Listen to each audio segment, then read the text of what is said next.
Hola, muy buenas tardes, ¿cómo están? Espero que estén bien. Este es otro episodio de Entre Favoritos.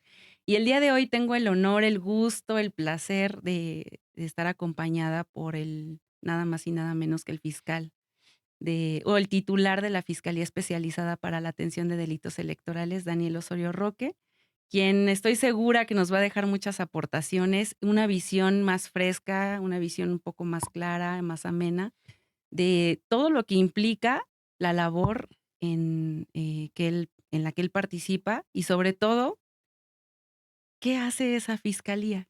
¿Qué es lo que ve? ¿Qué es lo que podría implicar después de un proceso electoral en el que vivimos este año 2025 inédito?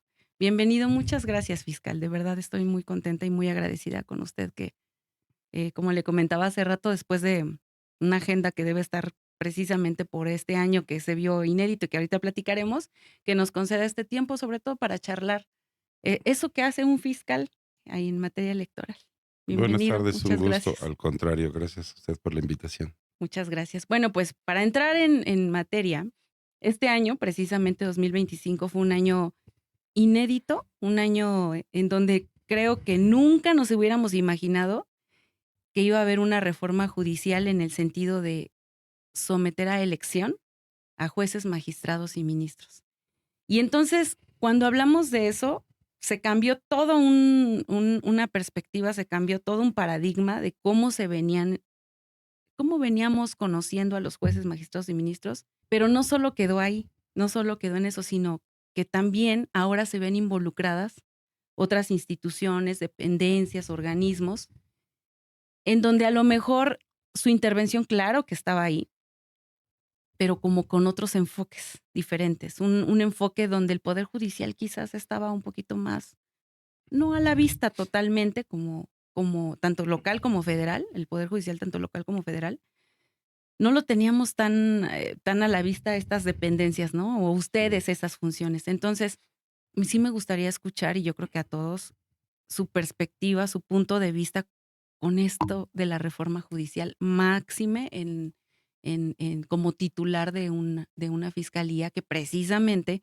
con este nuevo modelo para elegir a jueces, magistrados y ministros, ¿dónde quedó o cómo entró de repente esta fiscalía? Bueno, sí, coincido que fue un revulsivo muy importante la reforma constitucional que estableció la elección popular de los titulares de los órganos jurisdiccionales. Se generó muchísima discusión, muchísima polémica, básicamente en dos posturas, quienes estaban a favor, que creían que era una buena idea democratizar el Poder Judicial, Ujú. y quienes consideraban que no era un proyecto tan atinado porque se trata de una función que requiere ciertas habilidades en la persona, habilidades técnicas, Mm. habilidades cognitivas, y que es muy deseable que tenga una formación profesional sólida que garantice el desempeño de sus funciones. Y por otro lado está el peso del voto popular, de la democracia, de la Ujú. decisión de las mayorías. Se menciona mucho el artículo 39 constitucional. Esto es una decisión del pueblo que tiene en todo momento el derecho de decidir su forma de gobierno. Y esa polémica, yo no creo que vaya a terminar todavía, ¿no? Aún después de la elección, creo que va a seguir en tela de juicio, porque esta reforma puso al Poder Judicial en un nivel mayor de observación ante la opinión pública, que posiblemente antes no tenía tanto, no conocía, digamos, el elector promedio qué funciones hacía un juez, qué tipo de asuntos resuelve. Y ahora creo que quienes ocupan esos cargos tienen la responsabilidad de estar bajo el escrutinio de la sociedad, porque han adquirido una doble responsabilidad. Una proviene del voto popular que les permitió acceder al puesto, pero creo que adquieren una mayor, que es justamente el, la búsqueda de legitimidad, primero del voto popular. Esa ya la tienen, pero ahora hay que obtener legitimidad del correcto ejercicio de las funciones, ¿no? Y en el caso Mm. de la Fiscalía para la Atención de Delitos Electorales de la Ciudad de México, también supuso un reto importante esta elección porque, primero, pues es inédita, Ujú. tiene características muy especiales porque no intervienen los partidos políticos, no existe el financiamiento público y además los actores de la elección son algunos personas juzgadoras en funciones y otros no, simplemente se postularon como candidatos. Entonces hace que la vigilancia se vuelva muy necesitada de buen tino, de, de delicadeza y de sutileza. Yo pensaba en la hipótesis, ¿qué ocurre si en el proceso un juez en funciones comete un delito electoral? Sí, La actuación implicaría que hay que iniciar una carpeta de investigación y me imaginé el escenario, un juez en funciones detenido, digamos, sometido a proceso penal. sí, no No es, me parece algo deseable no, en, en una sana convivencia democrática. Afortunadamente no ocurrió ay, qué bueno. y yo estoy seguro que no ocurrirá. Pero retos como este, ¿no? Se Sí, suscitaron. claro. Las características peculiares que tuvo esta elección también hacen que se tuviera que hacer algunos tipos de análisis normativo, por ejemplo, con el tema de las guías de votación que utilizaron algunos Ujú, electores, que no encuadran específicamente en los tipos penales previstos en la ley general en materia de delitos electorales. Justo como la elección es nueva y no se habían requerido guías de votación, ujú. no está prevista la hipótesis en sentido estricto de que exige el derecho penal. Y aquí había una expectativa entre quienes, o mejor dicho, dos, dos vertientes de opinión, ¿no? Entre quienes decían, el elector necesita apoyarse de algo porque es una gran cantidad de boletas, Claro. la boleta es extremadamente compleja y digamos, si no lleva a un instrumento de apoyo, Ujú. es muy complicado el momento de decidir cómo emite su voto. Sí, Y claro. la opinión contraria es que es una herramienta que pudiera favorecer la inducción al voto o incluso la coacción, ¿no? Sí, justo esos 2 puntos, y creo que todavía sigue permeando, esa, con calificaciones muchas veces denostativas, porque yo he escuchado los jueces del acordeón, los magistrados del acordeón, los ministros del acordeón, pero más allá que eso, lo que usted acaba de decir es sumamente interesante, porque es cierto. Por ejemplo, yo me pongo a pensar, el electorado joven, los que apenas por primera vez votan, que no tienen una si muchas veces, no siendo nuestra primera votación, no sabemos. Ahora, los jóvenes, por ejemplo, y muchos se documentaron, pero muchos otros no sabían cómo distinguir juez de magistrado, del magistrado del ministro, es más, ni siquiera el poder judicial local con el federal, o sea, es complicado, porque también tenemos una estructura que pareciera complicada. Sí. Y entonces, ese punto que usted toca es elemental porque, bueno, decían: "Es que yo llevo mi lista, porque también tengo 10 boletas o 9 boletas, y yo no sé", y cada boleta aparte trae 22, 30 nombres. Exacto. Cuando eran jueces y magistrados, sobre todo, eran boletas muy extensas. Entonces, esa línea tan delgadita de entre llevar una guía, pero que también esa guía haya provocado o se insinúe, porque lo vamos a dejar así, se insinúe que tuvo un impacto que pudiera favorecer a ciertos, en su momento, candidatos, ¿no? Esa contemplación y aparte lo que usted dice, son actos o hechos que no están contemplados. ¿Y ahora qué hago con? O sea, la fiscalía se encontró ante un reto bastante difícil. Si ya de por sí la logística para implementar todo esto fue complicada o compleja, pues una fiscalía donde dices: "¿Y ahora qué hago con una denuncia? ¿O qué hago con todo esto nuevo? ¿Y cómo lo manejo si no lo tengo todavía estipulado como un delito?". Sí, creo que es una tarea que deja este proceso electoral, es analizar qué situaciones ameritan ser reguladas en el derecho electoral administrativo y en el derecho electoral penal. Es decir, que reflexionar si delinear el uso de las guías, que yo considero que pueden ser necesarias, pero determinar en qué momento o a partir de qué límite que se rompa ya Ujú. pudieran constituir un delito electoral, ¿no? Que es simplemente cuando se induce al voto Ajá, o se justamente. coacciona el voto, ¿no?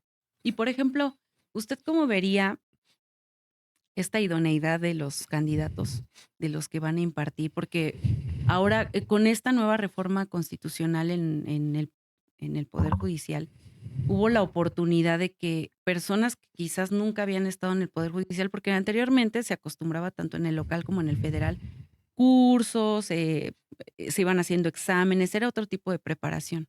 Pero ahora tuvieron la oportunidad algunas personas de entrar, ¿no?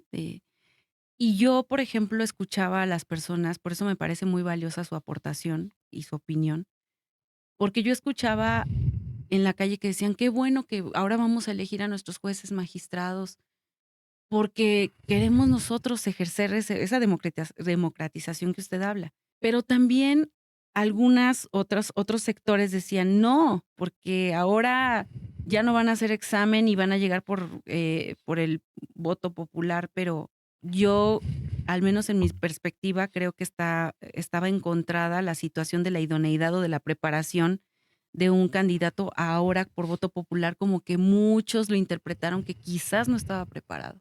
Entonces, no sé, ahí la fiscalía o en su opinión, ¿cómo usted qué punto de vista tiene al respecto? Ese es un debate muy interesante, ¿no? Entre los requisitos de elegibilidad para un cargo Ujú, público, los requisitos formales y la idoneidad de la persona que se postula para el cargo público. ujú, Y ocurre en muchos cargos, no solo en el de personas juzgadoras, ¿no? Si se revisa los requisitos, por ejemplo, para ser fiscal de alguna entidad federativa o de el fiscal general de la República, pues miles de abogados tienen los requisitos ujú, formalmente. Creo que lo que esta elección nos deja como posible aprendizaje es que pueden ser revisados los perfiles que, que fueron establecidos por el Poder Legislativo y por el Poder Ejecutivo y valorar si amerita que en la siguiente elección estos perfiles sean delineados en forma distinta, reforzando la necesidad de una trayectoria profesional en la ujú, persona que demuestre que tiene, eh, no, además de los requisitos formales, las habilidades cognitivas para el desempeño de un cargo especializado. Y con esto no estoy diciendo que quienes ganaron no las tengan, sino que creo que es un aspecto que sí debe quedar garantizado porque es una función especializada, ¿no? sí, Entonces, sí se requiere que al haber cambiado el método de elección, el nuevo método también garantice la idoneidad de las personas y esto pues tuvo que ser resuelto, digamos, por los institutos electorales, por el federal y los locales, ujú, a través de la emisión de diversos acuerdos, pero sí hubo, digamos, también hubo litigios por la elegibilidad de las personas o por los criterios que fueron empleados. En mi opinión, creo que es perfectible y eso se acompañaría con la necesidad de que la sociedad civil se organice para que este nuevo poder judicial soporte en sus hombros el peso del escrutinio de la opinión pública.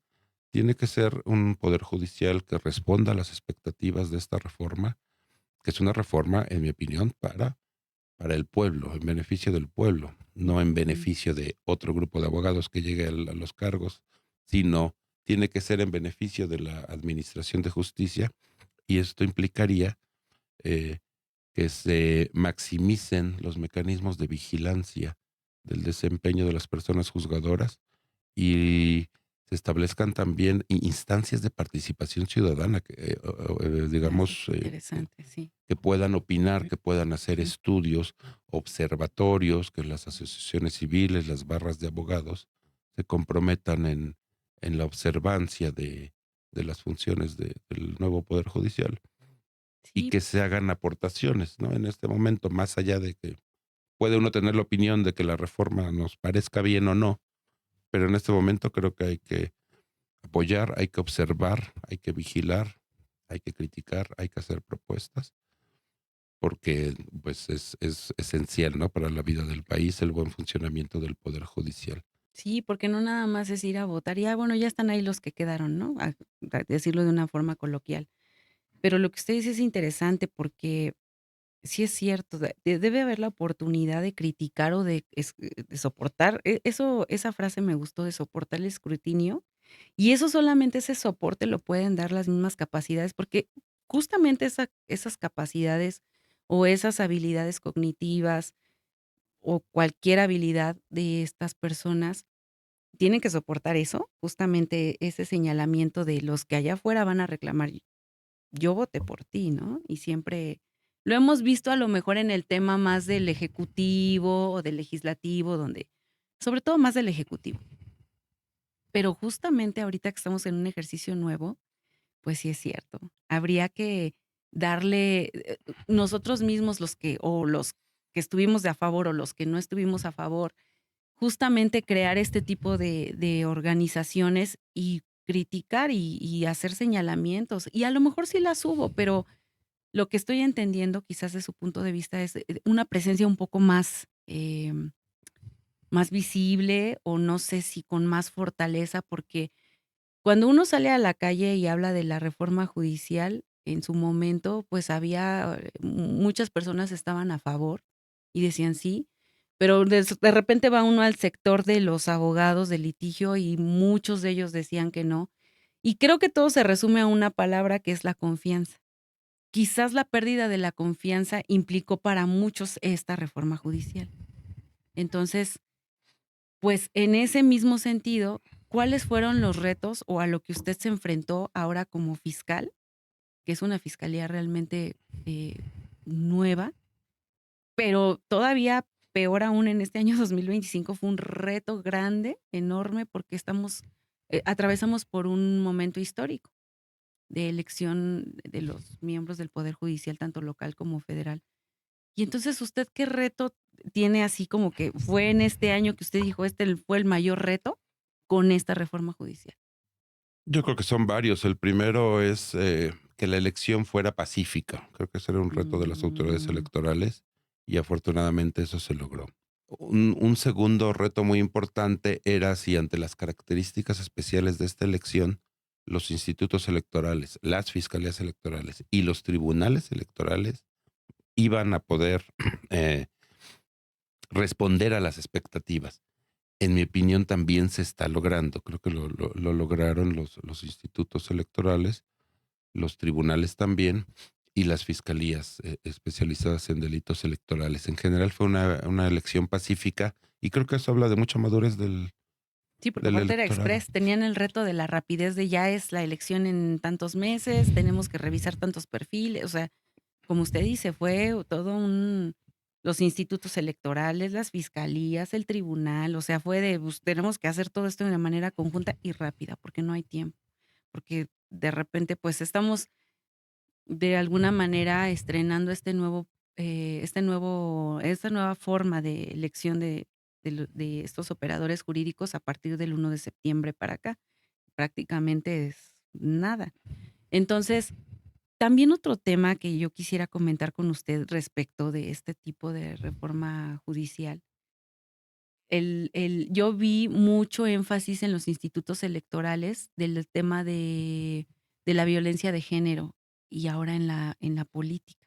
En un episodio con otro invitado hablábamos que sí se vio como que se presentó, sobre todo siempre pensamos, ¿no? O es más dado en un mayor porcentaje contra las mujeres. Entonces, supongo que este también fue un tema que, pues, a usted le tocó palpar también con todo esto de la reforma, ¿no? En el caso de la Ciudad de México, afortunadamente no tuvimos episodios o Mm, denuncias en ese sentido, pero a nivel nacional sí vimos algunos episodios de violencia de género donde se cuestionaba, digamos, la vida privada de algunas candidatas o actividades que sí. realizaban además de su función como abogadas. Y la violencia de género es un tema muy importante porque se anida casi siempre en las redes sociales y a través de actores anónimos, ¿no? Cuentas falsas, quiero decir, Ujú. que publican agresiones contra mujeres servidoras públicas o mujeres candidatas. Y este es un gran reto para las fiscalías en general y para las fiscalías electorales, porque la regulación del Internet en México todavía no tiene la posibilidad de identificar plenamente al autor de la agresión y de ubicarlo geográficamente, porque a veces Ujú. son cuentas que están actuando desde el extranjero o incluso son robots, ¿no? Ajá. Cuentas programadas. Entonces, hay un problema con la geolocalización del hecho delictivo. Luego, hay un problema con em, la regulación de las grandes compañías de Internet. No siempre favorece la investigación ministerial, porque a veces tú le pides información a una gran compañía y te contestan, yo estoy domiciliada en tal país y me rijo por las leyes de mi país, no de México. Y hay un obstáculo para que Entonces, usted prosiga pues, con. si me quieres preguntar algo, pregúntame acá en mi país, ¿no? Ese es un obstáculo importante, pero tenemos que encontrar la manera de diseñar la normatividad que nos permita atacar este problema, ¿no? Porque Sí. si no se hay un emisor de la agresión, pero también hay repetidores de la agresión. Me refiero a la gente que republica los contenidos que son de violencia de género contra las mujeres, y en ocasiones eso sí son personas físicas localizables Sí, que en comparten la México. información y todo. Sí, qué Entonces, interesante, porque justo ahorita estaba pensando, y es cierto, alguien puede ir a un café internet y, con pues, el del café internet va a decir: "Pues, no sé, ¿no? Yo no conozco". Sobre todo ese tema de la vida privada de estas personas candidatas o personas servidoras públicas. Yo, como mujer, ¿no? Podría, espero no lo serlo nunca, ser víctima de ese tipo de situaciones. Pero más allá de eso, pues también lo que usted dice, estar trabajando, y qué bueno que usted lo menciona, estar trabajando en unas nuevas herramientas que permitan, porque es que también si usted está haciendo toda la investigación o haciendo o generando, todo este tipo de posibles soluciones para dar con el, infractor, pero si una empresa, que hay muchas empresas así internacionales, están brindando ese servicio de Internet, esas mismas empresas están obstaculizando dar con ese tipo de infractores o de personas anónimas, pues pienso que el sentir de las que fueron víctimas mujeres, pues ha de ser difícil, porque eso también nos empieza a generar, a perder la confianza y decir, bueno, es que aunque yo haga la denuncia, porque es lo que muchas veces la gente no quiere hacer. Es que aunque haga la denuncia no pasa nada, pero qué bueno que usted tocó ese tema de, bueno, hay que buscar la manera, ¿no? No quiere decir que porque una empresa me esté diciendo, pues pregúntale en bajo las leyes o la regulación, la normativa de mi país, y luego nosotros tener que atravesar de, bueno, hay que hacer este tipo de trámite porque ya se trata de un país a otro país y también tiene sus líneas. Pero qué bueno que usted como titular esté justo aterrizado en hay que buscar los mecanismos, porque tampoco vamos a dejar así como que conductas, bueno, pues no se pudo hacer nada, ¿no? no, no, no, claro que no.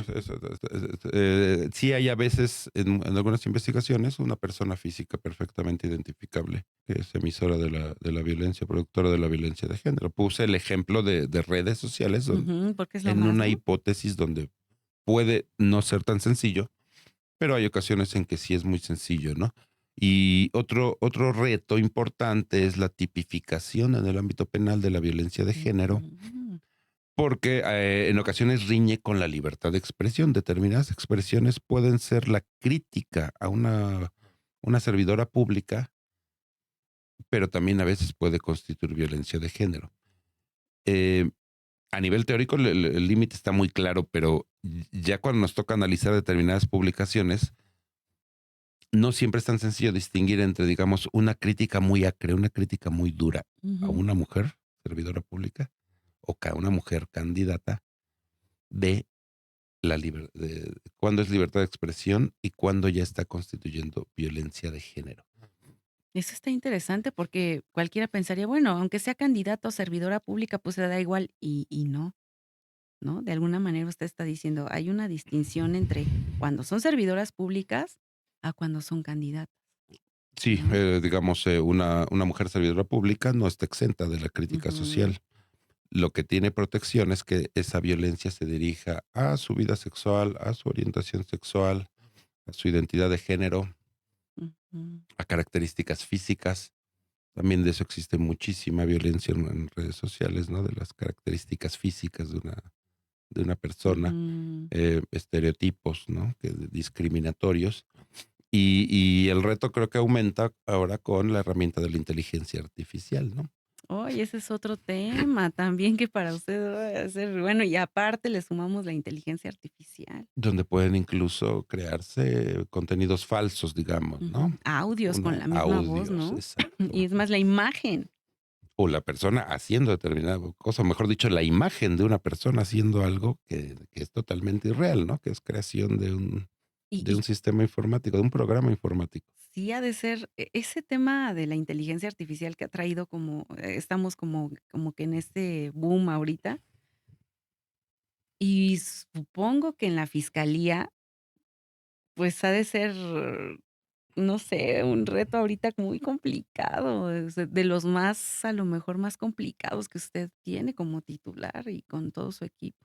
Sí, porque había existido un avance muy importante con digamos, la utilización de los videos, sobre todo los sistemas de Ujú, vigilancia policial en las ciudades, ujú, que en el caso de la Ciudad de México datan de 2007, 2008 más o menos.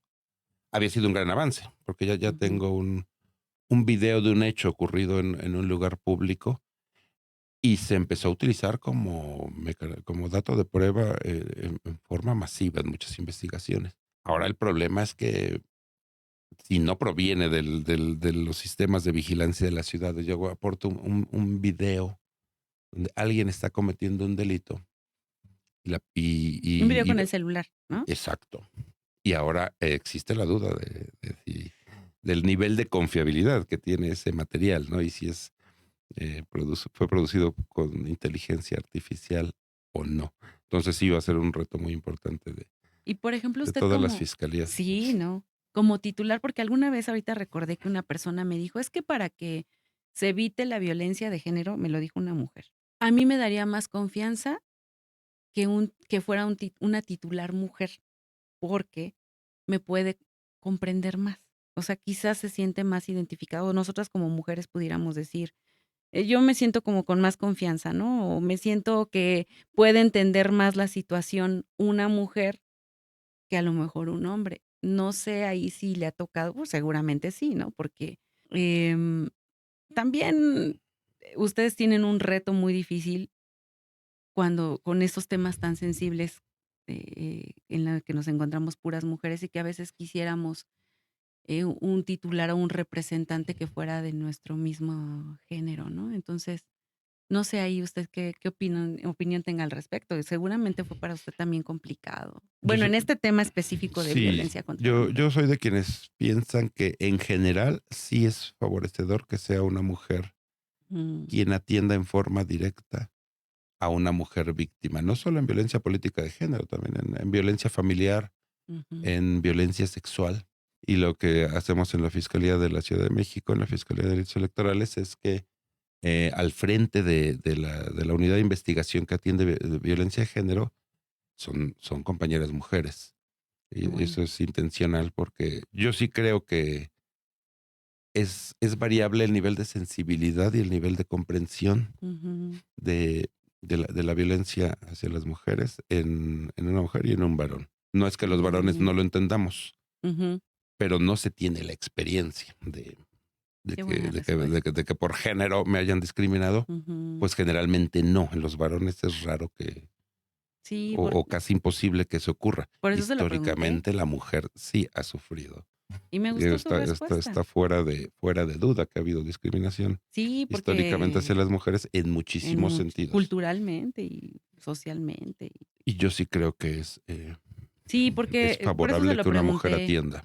porque usted como fiscal dice no necesariamente nada más vive este tema, y ahorita me gustaría justamente enlazar qué más podemos, qué otros temas podemos ver en una fiscalía o qué de lo que usted conoce.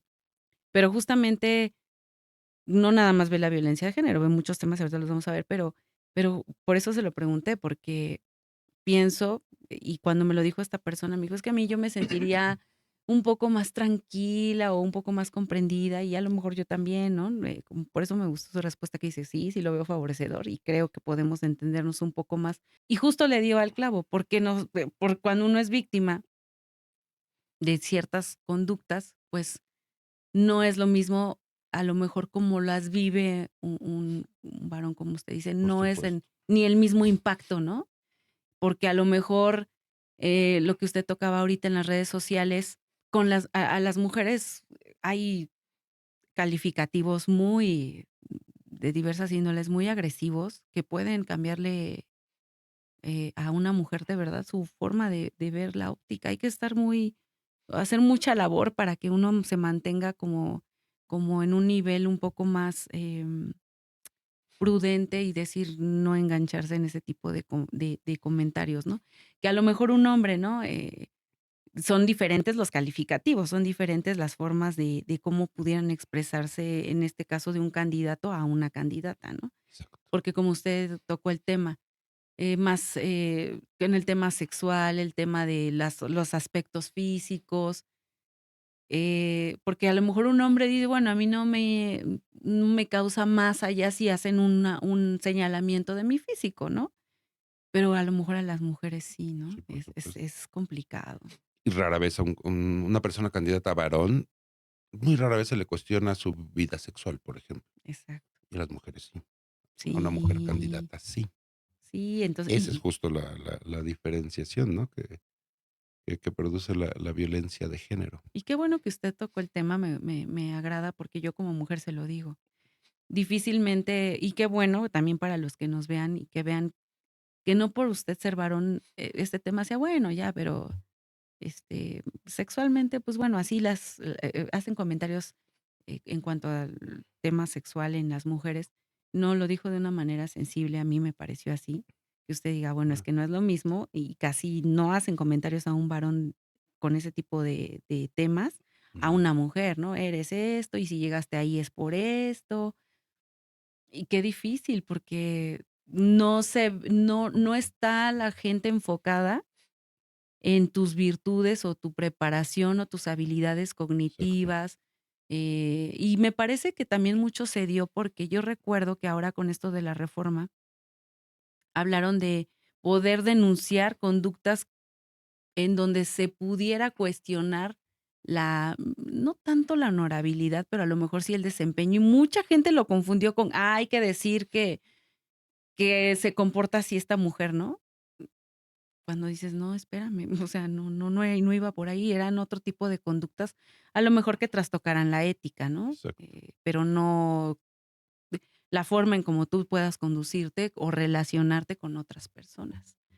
Tocando estos temas que, bueno, ya de la reforma judicial, qué otros temas de la fiscalía usted pudiera? Porque mucha gente no sabe, o sea, yo siempre digo, la gente le preguntas fiscalía o dicen electoral y todo mundo lo relaciona con, cuando votamos, cuando se roban las urnas, cuando no sé, pero no solo eso ve la fiscalía, no solo ve, en ese tema, o sea, hay otros temas que también se ven ahí, otras denuncias, otros actos. Sí, solo para concluir con la violencia de género, Ujú. justamente el año siguiente, 2026, nos proponemos Mm, el objetivo de crear un protocolo de investigación del delito de violencia de género.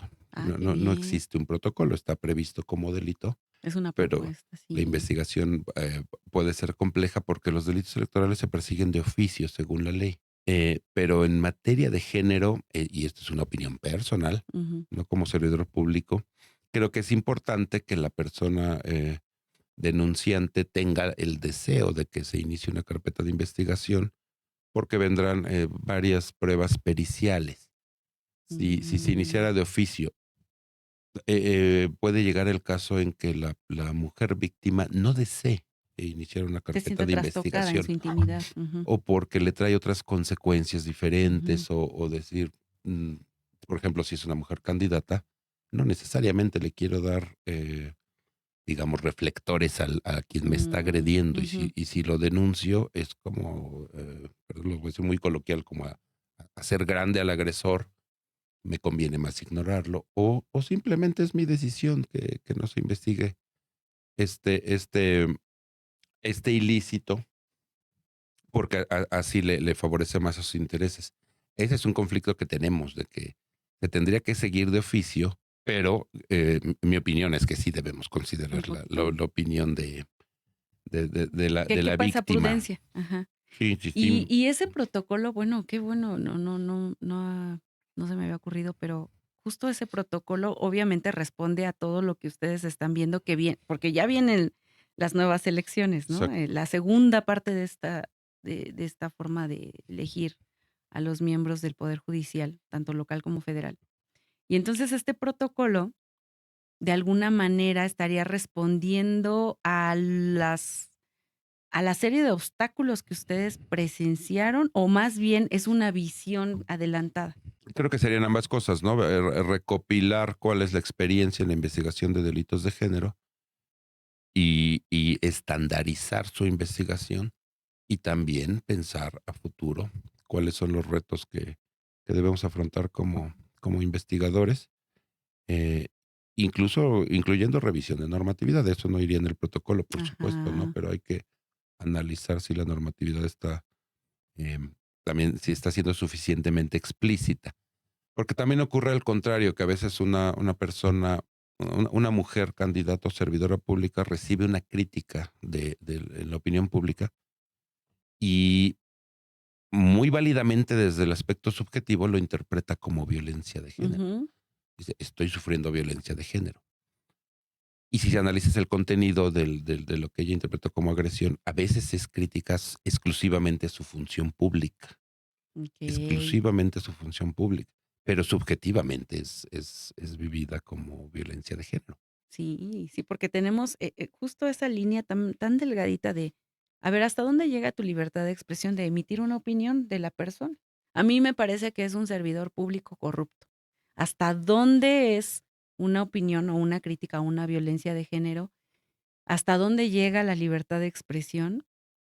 Y también, justamente en esos temas, ¿hasta dónde puede la fiscalía, determinar y plantear como usted dice, hacer a lo mejor más claro esas conductas y esos aspectos que en el protocolo muy seguramente como que van a Exacto. quedar mejor definidas? Porque es un reto que aparte ya tienen a la vuelta de la esquina, porque a mediados de año, pasando mediados de año, se va a empezar a ver otra vez El fenómeno, este sí. fenómeno. Entonces, y otro punto que también me pareció interesante que usted tocó respecto de este tema, es que muchas veces la gente que replica o que republica dice: "Bueno, yo no lo creé, entonces no pasa nada conmigo", porque creo que eso también, no hay mucha No hay mucha conciencia de la responsabilidad sí, de incluso hay quien le parece divertido. Ah, qué ajá. divertida caricatura Es hicieron un de video de una que mujer sí, servidora pública o claro. candidata, la voy a reenviar. Ujú. Sí, justamente ese tema, porque de Cuidado. ese no se de ese exacto. Exactamente. Creo que está bien que lo sepamos, porque muchas personas dicen: "No es un video", o sea, el decir: "No es un video que yo hice, o que yo tomé, o no, a mí me lo pasaron, o yo lo bajé de YouTube, o yo lo bajé de TikTok, o de todas las redes". Pero ahí es donde uno dice: "Ah, no, es que tampoco puede quedar en que, bueno, yo lo publiqué o lo compartí", que esa es como la palabra más de las redes sociales, y dices: "Pero es que también, ¿no? Compartir esa información también es delicado". Puede ser delicada. Hay quien dice: "Es que lo republiqué, lo compartí, no con intención de ofender, sino como conocimiento, Mm. como difusión". Es más, con alarma. Ah, Entonces hay que analizar con mucho cuidado las conductas. Por eso pensamos que el protocolo puede sí, yo creo que va a puede ser. ayudar bastante. También estamos trabajando en una certificación para nuestro personal, volviendo a la pregunta de qué otros retos tenemos, una certificación de habilidades profesionales. Nuestro Mm, personal está muy capacitado desde hace años, okey, pero la certificación es como un plus en la capacitación de las personas servidoras públicas. claro. Es que sin implicaría que tienen un nivel de conocimientos y habilidades más allá de lo necesario, más allá de lo deseable. Sí, porque justo en este ejemplo que estamos platicando, si usted tiene colaboradores que no, quizás no estén, no tengan muy bien definido hasta dónde una publicación o un compartir cierto video puede ser agresivo para ver, precisamente para la persona que está involucrada en ese video o en esos comentarios. Porque sí, yo ahorita pensé, dije, mucha gente, yo escucho, todos escuchamos personas, familiares, amigos, compañeros que dicen: "No, es un video que ya viste lo que está en las redes sociales", lo siguen publicando y entonces pues también te hace partícipe de una conducta. Y entonces, justamente estas personas que van a estar como colaboradores de instituciones, dependencias, organismos como donde está usted, pues tienen que estar perfectamente bien capacitados para saber cómo advertir y llegar a una finalidad y a un cometido y a una visión y a una misión de justamente de su fiscalía. Sí, y en la certificación que estamos proponiendo se incluiría también la capacidad de investigar, los ilícitos de tipo financiero que tienen que ver con los delitos electorales, ¿no? Cuando Mm, lamentablemente concurre el financiamiento ilícito a una campaña, a una persona que se ha postulado, hay que investigar en el sistema financiero sí. cómo está circulando el dinero, cosa que es extremadamente compleja. Y eso le iba a decir, porque a diferencia de otro tipo de elecciones, hay capital o hay financiamiento de los propios partidos políticos, pero en este caso, todos los que eran candidatos para este tipo de puestos del Poder Judicial, no había financiamiento, era con recursos propios. Con recursos Y propios. como esa vigilancia, me parece que el INE en algún momento hizo, bueno, a ver, declara las cuentas que tienes, ¿no? Y hay que darle seguimiento y a ver, acredítame. Algo tan sencillo, porque lo viví, algo tan sencillo como, bueno, yo observo en tu red social que traes una playera, pero, Sí, o sea, y fue real, o sea, hay muchos, ¿no? Traes una playera, porque a lo mejor las personas piensan que se hizo así muy efímero, pero no. no, fue muy La verdad, exhaustivo fue el tema. exhaustivo y te decían, en tal red social tuya que previamente tú habías, dado tus redes sociales, proporcionado al público, a los votantes. Y entonces decía, en tu red social, no sé, tal, en tal día, tú traías una playera, y esa playera decía tu nombre, y esa playera traía tu número con el cual tú estás participando en la elección. Y fuiste al Entonces, mercado y hablaste con un micrófono. ¿El micrófono de quién ajá, ¿de es? dónde salió el megáfono, las sillas? Porque las reglas estaban, de alguna manera, se fueron perfeccionando, se fueron clarificando, mejor decirlo, diciendo, bueno, esto sí sí está permitido y esto no, ¿no? Pero de repente uno llegaba y veía uno las paredes, ¿no? Del candidato y bueno, tenía uno que denunciar el deslinde de este tipo de prácticas, de publicidad. Pues qué bueno que estén ustedes también contemplando esa situación financiera, porque sí se dio, o sea, realmente sí había, a lo mejor deslinde o no, lo haya hecho el candidato o no, pero sí había situaciones que estaban, dichas, eso no se puede hacer así. Incluso el tipo de volantes era exclusivo de un tamaño, de un papel, de una tinta, y había o sea, uno iba a la calle y veía el poste con otras cosas. Eso también, ¿de dónde sale, no? Si no fueron recursos propios, también Exacto. sí, Y qué bueno. creo que también esa es una enseñanza de este proceso electoral, Ujú. reflexionar sobre las reglas de la publicidad, de la propaganda electoral. En mi opinión fue demasiado limitada la Sí, regulación, de tal forma que las personas candidatas pues tenían solo una cantidad restringida de mecanismos para dar a sí, reglas conocer prácticamente. sus propuestas, sujetos a fiscalización de los gastos de su campaña, que eh, puede ser una actividad tortuosa para quien no la desconoce, porque fue muy acucioso, ¿no? La autoridad Sí, electoral en esa vigilancia, y creo que ameritaría una reflexión sobre sí, cómo financiar estos procesos.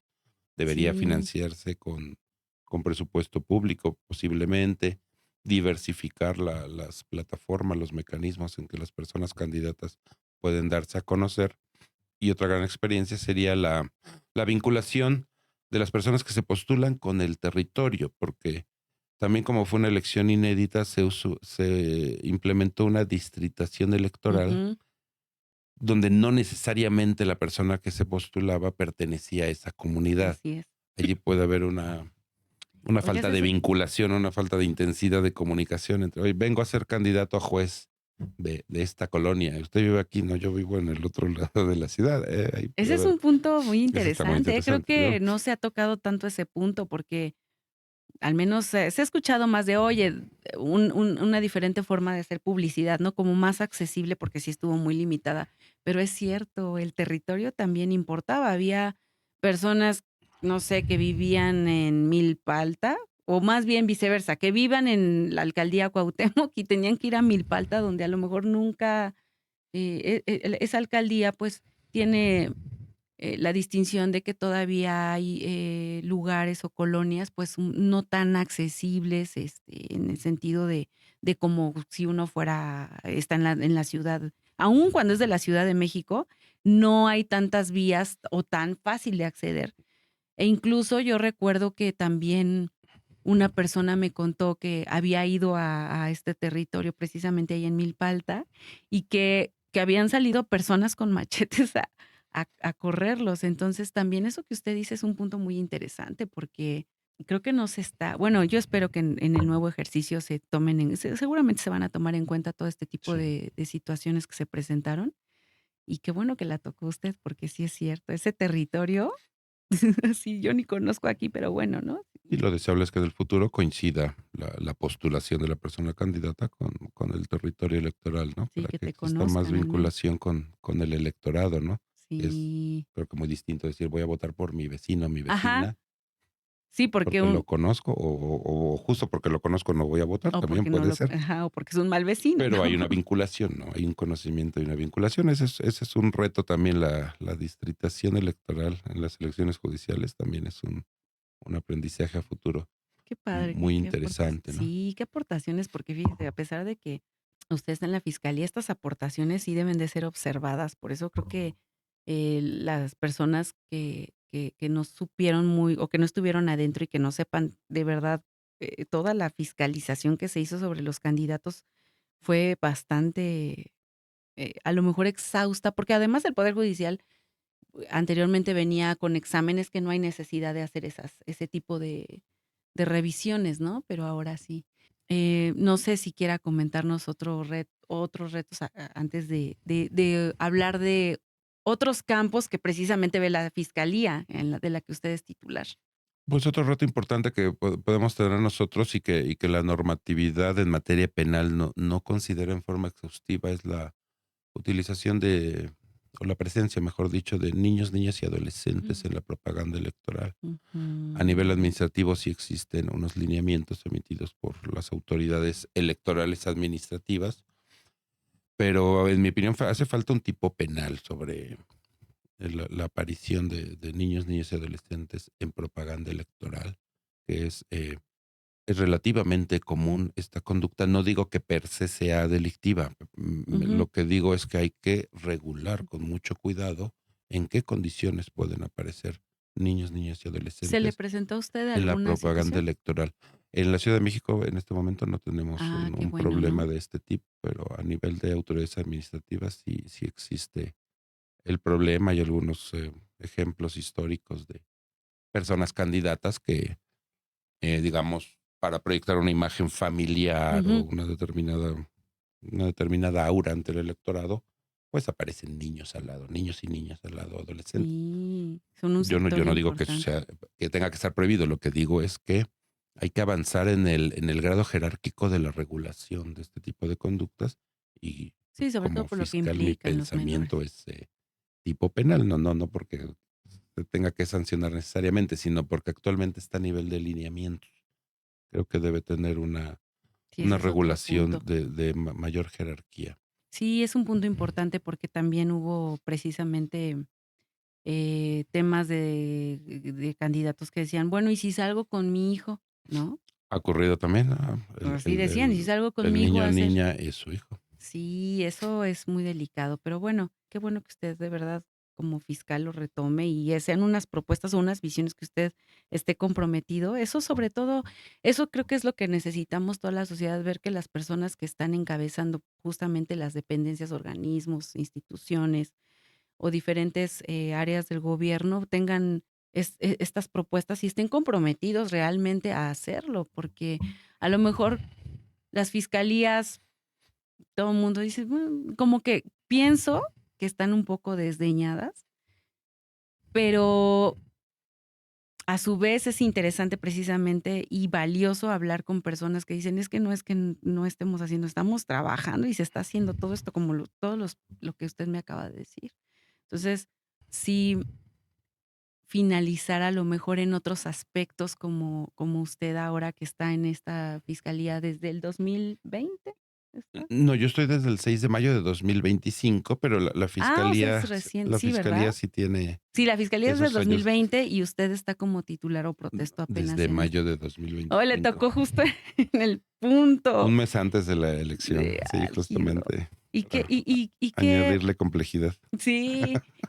¿Qué usted cómo ve ahorita a sus, no sé, un poquito más de 6 meses, de su experiencia en 6 meses? No necesariamente como profesionista, porque como profesionista tiene un largo bagaje, pero en esta fiscalía, ¿cuál sería la lo a lo que usted estaría mayormente comprometido o que usted ha determinado como un compromiso real? ¿Y cuál sería otro compromiso que usted diga: "Y ese es el que voy a optar también en un futuro próximo"? Un compromiso de esta fiscalía y de todas las de su tipo, o sea, de todas las fiscalías electorales, es la autonomía, en la Mm, actuación, que justamente fueron así concebidas históricamente, ¿no? Es una lucha de la sociedad civil por decir, necesitamos investigar delitos electorales, pero necesitamos además que quien investiga delitos electorales no esté sujeto a presiones políticas o no esté sujeto a compromisos mm, políticos. En el caso de la Ciudad de México, el fiscal de delitos electorales o la fiscal lo elige el Congreso, no lo nombra la fiscal general de justicia de la Ciudad de México, sino que lo elige el Congreso. Es mi caso también al fiscal especializado en combate a la corrupción, lo elige ay, el súper. Congreso. Entonces, eh, bueno, es pues, un proceso de selección y de evaluación por parte primero de un Consejo Judicial Ciudadano y luego del propio Congreso de la Ciudad de México. Yo tuve la fortuna de ser electo por unanimidad por Ay, qué todos los bueno. partidos y todas las asociaciones políticas, y eso genera un compromiso muy grande de imparcialidad, de objetividad y de que la persona que investigue se sienta en libertad de hacerlo, sea quien sea el actor político al que hay que investigar, sea cual sea el hecho, y el reto, no de esta fiscalía, sino de todas las fiscalías electorales en el país, es que tenemos que fortalecerlas más, todavía más en esa autonomía. Se ha avanzado mucho, pero aún hay terreno por explorar en el sentido de que sean todavía más autónomas, más libres y que quien desee cometer un delito electoral sepa que hay un ministerio público completamente autónomo y que no va a valer ninguna estrategia o artilugio para Exacto. que no me investiguen. Creo que ese es un reto muy importante en todo el país para Sí, todas romper las con esas fiscalías injerencias, electorales. ¿no? Y qué bueno, la verdad que usted lo ve así, porque eso va a generar que al menos confiemos un poco más como ciudadanos, como que sí se está haciendo algo, se está trabajando. Por eso me pareció muy interesante lo que usted dijo de esos protocolos, eso que usted ha observado y en muy poquito tiempo. O sea, estamos hablando de mayo para acá y yo creo que la óptica periférica que usted ya tiene, porque también, pues, llegar a un lugar también hay cosas que se tienen que cambiar, y seguramente usted llegó a esta fiscalía y dijo: "Esto creo que no está funcionando así", e implementar nuevas cosas luego resulta también muy complejo y un reto, quizás el mayor reto, ¿no? De todos. Sí, sí, hay muchas cosas que funcionaban bien en esa fiscalía y también hay muchas cosas por mejorar, ¿no? Qué bueno, fiscal. Pues a mí me da mucho gusto que haya aceptado la invitación y ojalá que no sea la última para que Con podamos gusto. hablar como más extenso. Pero estoy muy, muy satisfecha, la verdad me quedo con mucho aprendizaje porque, le digo, o sea, uno tiene su óptica, pero cuando ya escucha a los fiscales, escucha esa parte que muchas veces no tenemos ese acercamiento y que usted nos dé su opinión y sus aportaciones, su visión y sobre todo las propuestas y el plan de trabajo que usted tiene próximo y que ha hecho, creo que es muy valioso y yo se lo agradezco Muchas muchísimo. gracias por la Qué bueno, no, invitación. al Es un contrario, gusto. qué bueno que podemos escucharlo de la propia voz de un titular de una fiscalía tan importante como es esta de la atención para delitos electorales. Entonces, gracias y de verdad, queda abierta la invitación para que me pueda acompañar si usted así lo quiere y exponemos otros temas. Cuando guste, muchísimas gracias. Un saludo a la audiencia. Muchas gracias a Entre Favoritos, este fue el podcast y con un gran invitado. Y esperamos sus comentarios, si nos quiere dejar también sus redes sociales para que también haya ese acercamiento. Se las enviamos con gusto. Muchísimas gracias.